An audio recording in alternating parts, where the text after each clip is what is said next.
కూటమి ఏర్పాటుతో తాను లోక్సభకు ఎన్నిక కావడం ఖాయమనుకున్న నల్లారి కిరణ్ కుమార్ రెడ్డి చివరకు రాజంపేట పార్లమెంట్ టికెట్ను అయితే సాధించుకున్నారు.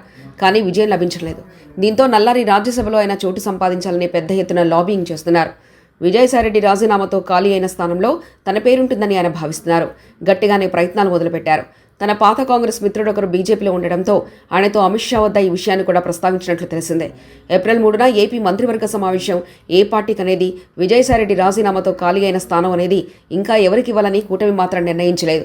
ఎందుకంటే ఇటీవల ఖాళీ అయిన 5 ఎమ్మెల్సీ పోస్టుల్లో ఒకటి బీజేపీకి కేటాయించారు. దీంతో ఒక రాజ్యసభ స్థానం తమకు కావాలని టీడీపీ అడిగే ఛాన్స్ ఉంది. అయితే బీజేపీ కూడా రాజ్యసభలో తన బలం సొంతంగా పెంచుకునే ప్రయత్నంలో ఆ స్థానాన్ని గట్టిగా కోరే అవకాశాలున్నాయి. జనసేనకు ఇంతవరకు రాజ్యసభలో అవకాశం కల్పించకపోవడంతో దానికిచ్చే అవకాశాన్ని కూడా కొట్టిపారలేమంటున్నారు. ఇలా 3 పార్టీలకు ఒకే స్థానంలో ఎవరికి దక్కుతుందనేది ఎన్నికల నోటిఫికేషన్ వచ్చిన తర్వాత మాత్రమే తెలుస్తుందనేది వాస్తవం. కానీ మాజీ ముఖ్యమంత్రి నల్లారి కిరణ్ కుమార్ రెడ్డి మాత్రం ఆశలు పెద్దగానే పెట్టుకున్నారు. బీజేపీకి కేటాయించిన ఆయన పేరు పరిశీలిస్తారన్న నమ్మకం లేదు. ఎందుకంటే బీజేపీని నమ్ముకొని సుదీర్ఘకాలం నుంచి ఎదురు చూస్తున్న అనేక మంది నేతలు పదవుల కోసం ఎదురుచూపులు చూస్తున్నారు.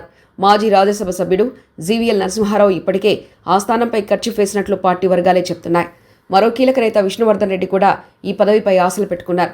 గత ఎన్నికల్లో టికెట్ కోసం ప్రయత్నించి విఫలమైన విష్ణువర్ధన్ రెడ్డి తనకిసారి పార్టీ నాయకత్వం అవకాశం ఇస్తుందని గట్టిగా నమ్ముతున్నారు.